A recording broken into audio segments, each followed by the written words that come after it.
दोस्तों आज के इस वीडियो में हम कवर करेंगे our Indian music stories and NC dots. ये आपके यूपी बोर्ड के क्लास 10 के सिलेबस में है, तो हम इसे स्टार्ट करेंगे। उससे पहले मैं आपको बता दूं कि दोस्तों मैंने आपके यूपी बोर्ड के क्लास 10 के इंग्लिश सिलेबस को पूरा कंप्लीट कर लिया है। जी हाँ, पूरा।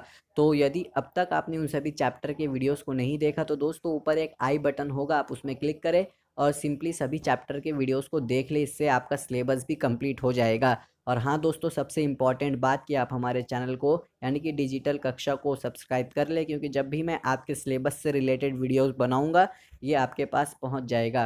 तो चलिए अब इसे स्टार्ट करते हैं। तो दोस्तों इस चैप्टर में सबसे पहले हमें बताया जाता है कि संगीत हमेशा हमारे भावनाओं को बेहतर करती है। हमारे महान संगीतकार द्वारा दिए गए सबसे अच्छे प्रदर्शन वे थे जो उसी समय लिखे गए जब उन्हें ख्याल आया।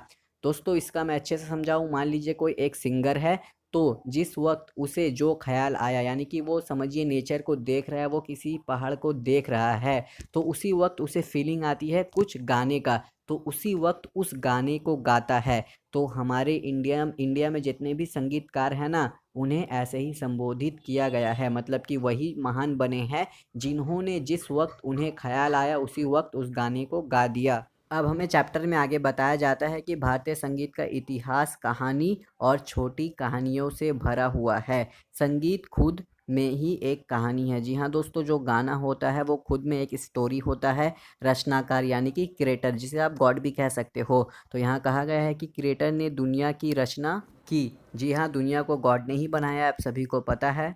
उन्होंने खूबसूरत चीज़ों की रचना की है, जैसे पहाड़ हो गए, झरने हो गए, जंगल हो गए, पेड़ हो गए, हिरन हो गए, मोर हो गए, फूल हो गए, और दोस्तों वगैरह वगैरह चीज़ आप सभी को जानते ही हो। तो यहाँ पर आपको पता चला कि गॉड ने सभी चीज़ों की रचना की, यानी कि दुनिया में जितनी भी चीज़ है। तो दोस्तों यहाँ पर अब एक और कैरेक्टर आता है जिसे कहा गया है सरस्वती। तो यहाँ पर सरस्वती जो है वो देखती है कि जो रचनाकार हैं यानी कि जो गॉड है ना, वो थोड़े दुख में है। तो सरस्वती गॉड से पूछते हैं कि क्या हुआ, आप दुखी क्यों हो, आप इतना उदास क्यों हो। तो रचयिता यानी कि रचनाकार यानी कि गॉड बताते हैं कि मैं इसलिए दुखी हूँ क्योंकि इंसान यानी कि गॉड के बच्चे इंसान वो गॉड की बनाई हुई चीज़ों को इस्तेमाल करते हैं, वहाँ से गुजरते हैं। यानी कि दोस्तों हमारे सराउंडिंग्स में जितनी भी चीज़ें हैं, जितनी भी चीज़ आप देखते हैं, उन सभी को गॉड ने बनाया। लेकिन हम इंसान उन सभी चीज़ों में दिलचस्पी नहीं रखते। जी हाँ, हम उसे देखते हैं और वहाँ से निकल लेते हैं। हमने कभी भी नहीं सोचा कि इन चीज़ों को बनाने में गॉड को कितना मेहनत लगेगा। तो इसलिए यहाँ पर रचनाकार सैड है। तो ये सभी बातें पता चली सरस्वती को। तो अब ये यहाँ पर कहती है कि आप मुझे अपने काम में शामिल कर लो। आपने इन सभी चमक को रचा है, यानी कि इन सभी चीज़ों को बनाया है मैं अपने बच्चों में। जी हाँ, सरस्वती कहती है कि मैं अपने बच्चों में समझने की और प्रेरित होने की हुनर पैदा कर दूंगी। जी हाँ, ये सरस्वती कहती है। तो दोस्तों अभी अभी जो सरस्वती ने कहा उसे पूरा करने के लिए सरस्वती क्या करती है दोस्तों, ये इंसानों के बीच संगीत को लाती है। जी हाँ, संगीत से जो इंसान है वो गॉड की बनाई हुई चीज़ों से प्रेरित हो सकेंगे। अब हमें दोस्तों आगे चैप्टर में बताया जाता है कि एक मजबूत सच ये है कि लोग यानी कि हम जो है ना दोस्तों, हम हुक्म से किसी चीज़ को नहीं मानते। मीन्स आपको किसी ने ऑर्डर दे दिया कि देखो ये चीज़ बहुत ही ब्यूटीफुल है, तो आप उस चीज़ को ऐसे नहीं मानोगे। जब तक आप उस चीज़ को ना देखो, जब तक आप उस चीज़ को ऑब्जर्व ना करो, तब तक उस चीज़ की जो खूबसूरती है वो आपको पता नहीं चलेगा। यहाँ पर मैं आपको एक एग्जांपल लेकर समझाऊंगा। अच्छा, ये एग्जांपल मैं खुद से नहीं बता रहा हूँ, ये आपके बुक ही में है, यानी कि आपके चैप्टर में ही है। तो यहाँ पर मान लीजिए आपने एक खूबसूरत मंदिर देखा और आप उसकी खूबसूरती में बहकर उसे देखते रह गए। या दोस्तों आपने किसी संगीत को सुना, एक बहुत ही अच्छी संगीत को, आपने किसी अच्छी मूर्ति को देखा, तो दोस्तों आप मदहोश हो जाते हो और आप उसे ही देखते रहते हो। यहाँ पर दोस्तों हमें ये पता चला कि ये जो मूर्तियाँ हो गई, ये जो मंदिर हो गई, आप इसे क्यों इसे देख रहे हो, क्योंकि दोस्तों इसके बनाने वाले ने इसे बहुत ही अच्छे से बनाया है, उसने बहुत ही मेहनत किया है। तो आप यहाँ पर उसके हुक्म से इन चीज़ों की प्रेरणा या इन चीज़ों की तारीफ़ नहीं कर रहे हो। ये चीज़ आपको अपने दिल से अच्छी लगी है, इसलिए आप इसकी तारीफ़ कर रहे हो। तो अब समझ में आ गया ना क्या मीनिंग था।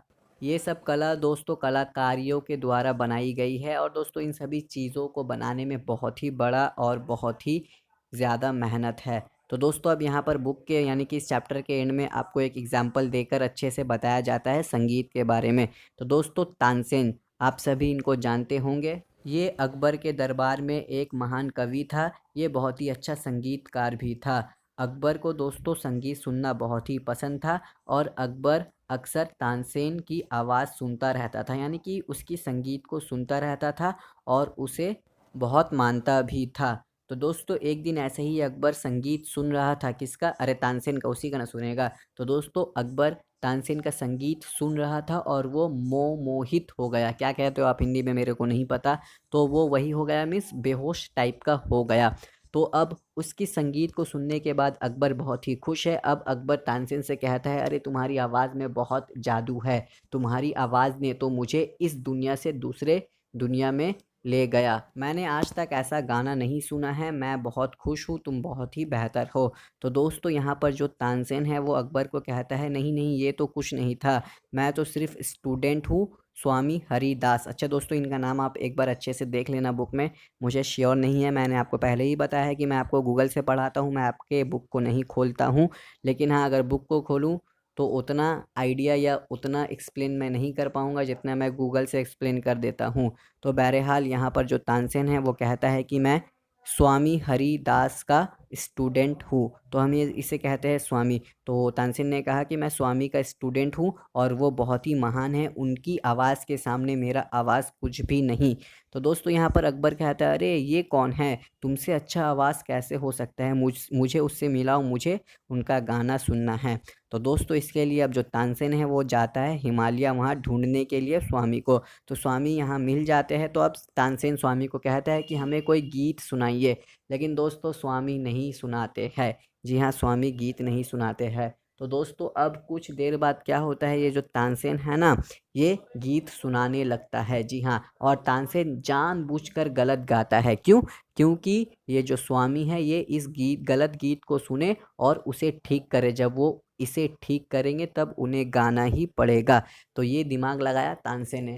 तो अब स्वामी देखते हैं कि ये गलत गा रहा है, तो स्वामी अब तानसेन को डांटते हैं और कहते हैं, अरे कैसे गा रहे हो, तुम तो गलत गा रहे हो, बजा रहे नहीं हो, सॉरी गलत गा रहे हो।